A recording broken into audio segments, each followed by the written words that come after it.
কৃষিকে শক্তিশালী ভিত্তির উপরে গড়ে তুলতে সরকার কাজ করছে। প্রধানমন্ত্রী উত্তর অঞ্চলে কৃষি নির্ভর শিল্প গড়ে তোলার প্রতিশ্রুতি দিয়ে প্রধানমন্ত্রী তারেক রহমান বলেছেন, কৃষি খাতকে সবচেয়ে বেশি গুরুত্ব দিয়ে শক্তিশালী ভিত্তির উপর দাঁড় করাতে কাজ করছে সরকার। সোমবার 16 মার্চ দিনাজপুরের কাহারোলের সাহাপাড়া খাল খনন কর্মসূচির উদ্বোধনের পর অনুষ্ঠিত সমাবেশে তিনি এসব কথা বলেন।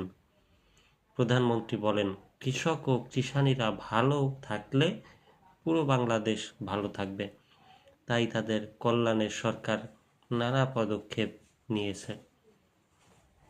তিনি উল্লেখ করেন, আমাদের লক্ষ্য কৃষকের পাশে দাঁড়ানো।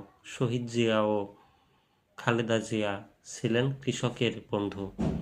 আপনাদের নির্বাচিত বর্তমান বিএনপি সরকারও কৃষকের বন্ধু।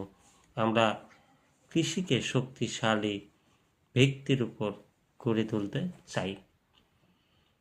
উত্তরাঞ্চলে কৃষি নির্ভর শিল্প গড়ে তোলার প্রতিশ্রুতির কথা জানিয়ে তিনি বলেন, দিনাজপুর, রংপুর, ঠাকুরগাঁও ও পঞ্চগড় কৃষি প্রধান এলাকা।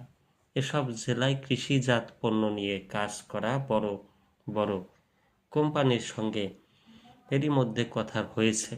ঈদের পর তাদের নিয়ে বসব, এখানে কী ধরনের কৃষি নির্ভর কলকারখানা করা যায় যাতে স্থানীয় বেকার যুবক ও নারীদের কর্মসংস্থান হয়, সেই উদ্যোগ আমরা গ্রহণ করব।